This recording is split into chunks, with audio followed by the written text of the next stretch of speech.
You unearthed this today on your show, and I want to share it here in Australia. The former FBI boss, James Comey, he now has his own little shingle somewhere on the internet. I think it's over on Substack. And he's going on and on about Taylor Swift. Oh my God, it was so cringy, as the kids say.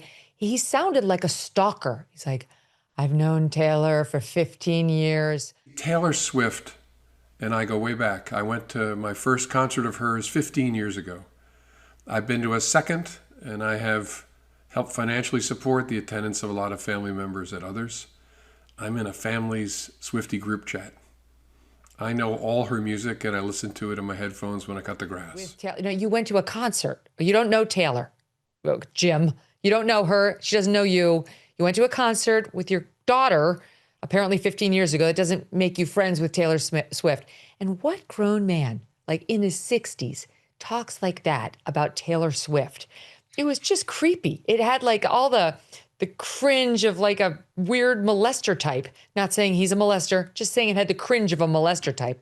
It was very weird. And who that is in their 60s actually looks up to Taylor Swift as like their role model and was like quoting her song lyrics is the thing he thinks about to really help get him through the day. And the essence of his weird post online was, we can't let our bullies get into our heads to the point where we become bullies. And while he's saying this, he's referring to Donald Trump, that elderly man with whose makeup covered in the Oval. Okay, so that's a personal insult. You're mocking his looks, his personal appearance, which one could argue is what a bully does, Jim. And secondly, like when he was at the FBI, he was actively working to ruin the Trump presidency.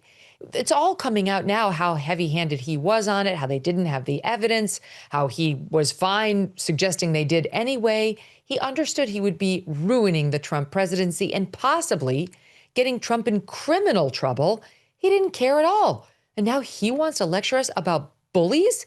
Not to mention his little stroll on the beach a month ago where, just apropos of nothing, he stumbled upon these shells that read 8647. And, for some reason, he was just moved to post that online. And it only even came to his attention what that could possibly mean when the internet responded, gee, 86 is kind of like a mob or FBI term for taking somebody out. And 47 happens to be the number of his presidency.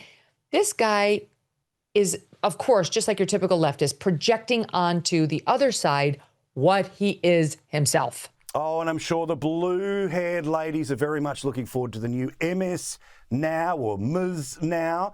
But if your blood flows, if you bleed red, if you like to smile, then you can keep watching Megyn Kelly. Her show is up on YouTube, SiriusXM, but you can see her here each and every week on Paul Murray Live. See you, mate. Thanks for having me, Paul. The pleasure's always mine.